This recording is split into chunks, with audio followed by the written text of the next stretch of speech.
की मार है, ये जो अल्लाह की मार है, इसे हम समझें न समझें, लेकिन इस देश की सियासत का एक ऐसा चेहरा है जो समझ रहा है और जो बिहार से भी जुड़ा हुआ रहा है। बिहार से उसके साथ एक बड़ी खबर जुड़ी हुई है। मैं चार मिसरे में पिरोता हूं। मेरी अगली सफों में जो कुछ बड़े बुजुर्ग बैठे हैं, इनकी पेशानी की झुर्रियों में उन दर्द को मैंने महसूस किया है। मैं पढ़ता हूं और दुआएं मांगता हूं आपसे कि तेरी शोला बयानी से ज्यादा कौन समझेगा। हेलो, मैं दानिश। वीडियो की शुरुआत में इमरान साहब की एक छोटी सी क्लिप देख चुके हैं। मैं तो आपसे यही रिक्वेस्ट करूंगा कि बिहारियों, क्या इस वीडियो को नहीं देखोगे? क्या इस नज्म को, इस मुशायरे को आप नहीं सुनोगे? क्यों?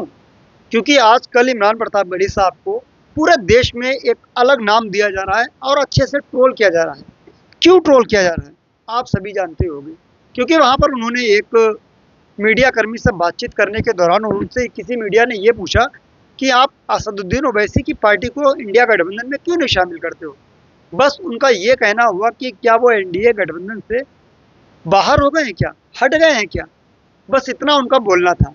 ऐसे में इमरान प्रताप गढ़ी साहब को दलाल जैसे न जाने कौन कौन शब्दों से उनको नवाजा जा रहा है। लेकिन ऐसे में कुछ लोग उन्हें नफरत भरी गालियां दे रहे हैं और उनके कुछ सपोर्ट में भी बहुत से लोग खड़े हैं। उनकी एक बहुत पसंदीदा यानी चाहने वाली हैं सोनल कपूर जी, उनकी बहुत बड़ी प्रशंसक हैं। उनके सपोर्ट में खड़े होते हुए वो क्या कुछ कह रही हैं, एक वीडियो के माध्यम से जानने की कोशिश करेंगे। आइए पहले इमरान साहब की ये वीडियो देख लेते हैं। मेरी अगली सफों अब नहीं आता। ये जो कुदरत की मार है, ये जो अल्लाह की मार है, इसे हम समझें न समझें, लेकिन इस देश की सियासत का एक ऐसा चेहरा है जो समझ रहा है और जो बिहार से भी जुड़ा हुआ रहा है। बिहार से उसके साथ एक बड़ी खबर जुड़ी हुई है। मैं चार मिसरे में पिरोता हूं। मेरी अगली सफों में जो कुछ बड़े बुजुर्ग बैठे हैं, इनकी पेशानी की झुर्रियों में उन दर्द को मैंने महसूस किया है। मैं पढ़ता हूं और दुआएं मांगता हूं आपसे कि तेरी शोला बयानी से ज्यादा कौन समझेगा। वाह, लहू का रंग पानी से ज्यादा कौन समझेगा। लहू का रंग पानी से ज्यादा कौन समझेगा। आज कुदरत की लाठी में कहाँ आवाज होती है। सच्चे मिसरे हो तो सुन के बताना। आज कुदरत की लाठी में कहाँ आवाज होती है। ये बातें आडवाणी से ज्यादा कौन समझेगा। ये बातें आडवाणी से ज्यादा कौन समझेगा। चार मिसरे और पढ़ता हूं साहब।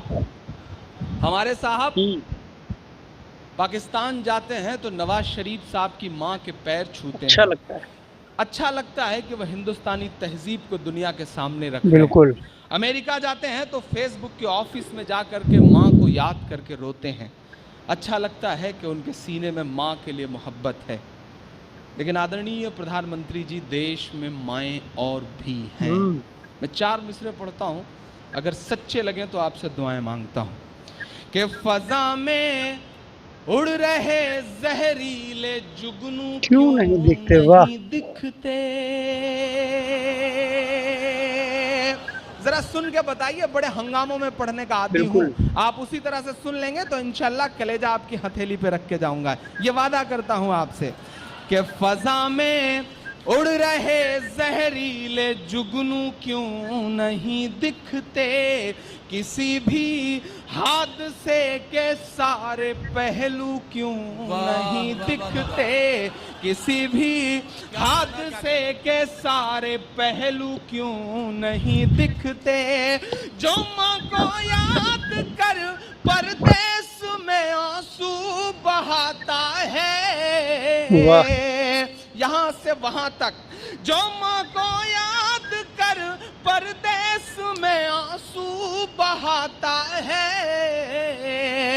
उसे अखलाक की अम्मी के आंसू क्यों नहीं दिखते, उसे अखलाक की अम्मी के आंसू के क्यों नहीं दिखते? आंसू क्यों नहीं दिखते, उसे अखलाक की अम्मी क्या कहना चाहते के आंसू क्यों नहीं दिखते, फजा में उड़ रहे जहरीले जुगनू क्यों नहीं दिखते, किसी भी हादसे के सारे पहलू क्यों नहीं दिखते, जो माँ को याद कर परदेस में आंसू बहाता है,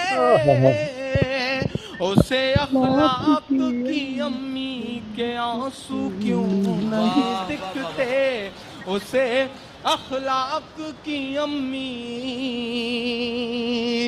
के आंसू क्यों नहीं दिखते। नए नए ठेकेदार निकल आए हैं साहब, आपके यहाँ भी एक हैं। आज तो राज बब्बर साहब ने बड़ा जबरदस्त बयान दिया, सैल्यूट उन्हें। उन्होंने कहा कि इनका इलाज पागल खाने में कराया जाए, जो खर्चा आएगा मैं देने को तैयार हूं। मैं नाम नहीं लूंगा, नहीं, आपके यहाँ जो बड़बोले साहब हैं आप समझ जाएंगे कि मैं सिंह साहब की बात कर रहा हूँ।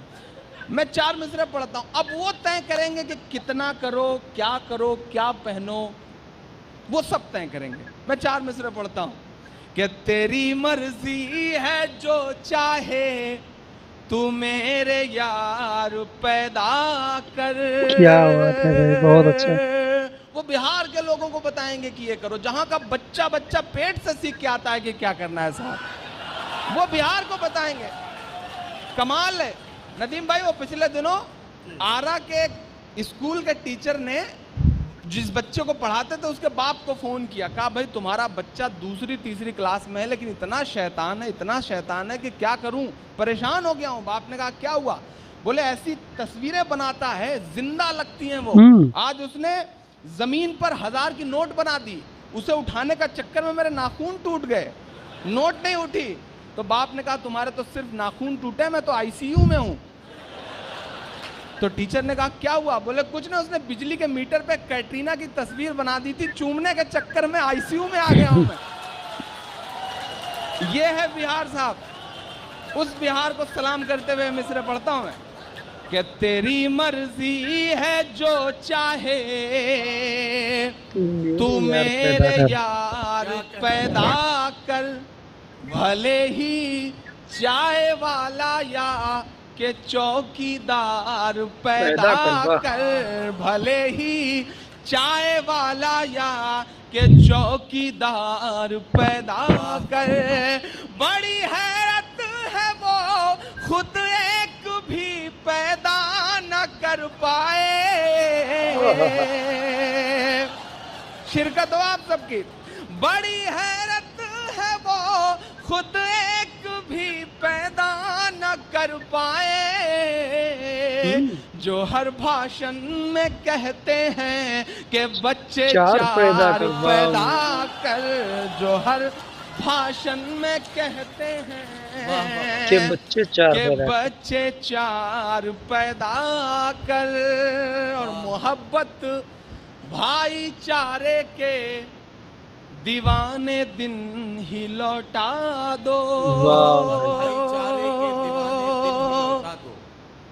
9,000 करोड़ लेकर के एयरपोर्ट से चला गया मोटा तगड़ा आसामी, जिस एयरपोर्ट से सिक्योरिटी चेक के बिना सहमति के कमला पसंद की पुड़िया नहीं निकल सकती, वहां से विजय माल्या फरार हो गया साहब। और उसके जाने के कुछ ही दिन बाद 3 रुपए 4 रुपए पेट्रोल और डीजल महंगा हो गया। लोगों ने कहा इमरान साहब ये कौन सा टैक्स है? मैंने कहा ये विजय माल्या टैक्स है, हमसे आपसे वसूला जाएगा। तब मैं मिसरे पढ़ता हूँ साहब और दुआएं मांगता हूँ कि मोहब्बत भाईचारे के दीवाने दिन ही लौटा दो, वो सस्ती दाल सब्जी के सुहाने दिन ही लौटा दो, वो सस्ती दाल सब्जी के सुहाने दिन ही लौटा दो। ये अच्छे दिन तो अंबानी अडानी को मुबारक हो। सहमत हो तो मुहर लगाइएगा मेरी बात पे। बिल्कुल। ये अच्छे दिन तो अंबानी अडानी को मुबारक हो। हमें ऐसा करो साहब पुराने दिन ही लौटा दो। हमें ऐसा हमें करो साहब। ऐसा करो साहब पुराने दिन ही लौटा दो। हमें ऐसा करो साहब पुराने दिन ही लौटा दो। आखिरी 4 मिसरे पढ़ता हूँ इस तसलसल के। मैं जिस जिले से आता हूँ दोस्तों, इस कंप्लीट वीडियो को देखने के बाद आप क्या कुछ कहना चाहेंगे ये कमेंट्स करके ज़रूर बताएं। हमने आपसे ये कहा था कि इमरान प्रताप गढ़ी साहब को जिस तरीके से लोग ट्रोल कर रहे हैं, ट्रोल कुछ लोग तो ट्रोल क्या, बहुत से लोग ट्रोल कर रहे हैं, उन्हें अलग अलग तरह की गालियाँ दी जा रही हैं और अलग अलग तरह की क्या खूब अच्छे से गालियाँ दी जा रही हैं। मैंने कहा था कि उनके एक बहुत बड़े प्रशंसक हैं सोनल कपूर जी, उन्होंने लिखा था कि इमरान प्रताप गढ़ी साहब एक ब्रांड है और ब्रांड इनका एक अल्फाज लोगों को हिला देता है। इनके कमेंट सेक्शन में आता हूँ, इन्होंने लिखा है कि जितने मुरीद इमरान प्रताप गढ़ी सर को ट्रोल कर रहे हैं, अगर इनके मोहल्ले में इमरान प्रताप गढ़ी आ जाएं तो ये सेल्फी लेने में सबसे आगे रहेंगे। लेकिन उसके बाद में एक और उसी पोस्ट के ऊपर, अपनी पोस्ट के ऊपर सोनल कपूर जी ये लिखकर कहती हैं कि ये भी एक अटल सत्य है इस देश की राजनीति का कि जब तक इमरान प्रताप गढ़ी के किसी बयान पर हैदराबाद वालों के चमचों का कोई मुजरा ना हो जाए, तब तक इस देश का कोई भी चुनाव संपन्न हो ही नहीं सकता है। उसके बाद में एक और इनका कमेंट्स ये आया है कि पहले मैं उन लोगों का शुक्रिया अदा करूंगी जो मेरे लिस्ट में ना होते हुए भी मेरी पोस्ट पर आए, जिनमें से कुछ लड़कियां भी थीं। अच्छा लगा कि आप लोगों ने अपनी बात रखी बिना गाली दिए हुए, लेकिन कुछ लड़कों ने अपने घर की परवरिश पर उंगली उठाई है। यह सियासत है और यह नेता हैं, सब चलता है, सब या आपस में हम सब, लेकिन हम सबको नहीं लड़ना है, वो सब एक हो जाते हैं। लेकिन इस वीडियो को देखने के बाद क्या कुछ कहना चाहेंगे कमेंट्स करके ज़रूर बताएं। इमरान प्रताप गढ़ी साहब की मैं पोस्ट पर गया तो वहाँ पर भी उनकी अपनी पोस्ट के ऊपर कई लोगों ने गलत सलत कहा, दलाल जैसे शब्दों से उनको नवाजा गया। लेकिन ये सब अपना अपना हिसाब किताब है लोगों का, कहते हैं वो, लेकिन कहने दो। तो आप इस वीडियो को देखने के बाद क्या कुछ कहना चाहेंगे कमेंट्स करके ज़रूर बताएं। मिलते हैं किसी और वीडियो के साथ, दुआ में देखना। जय हिंद।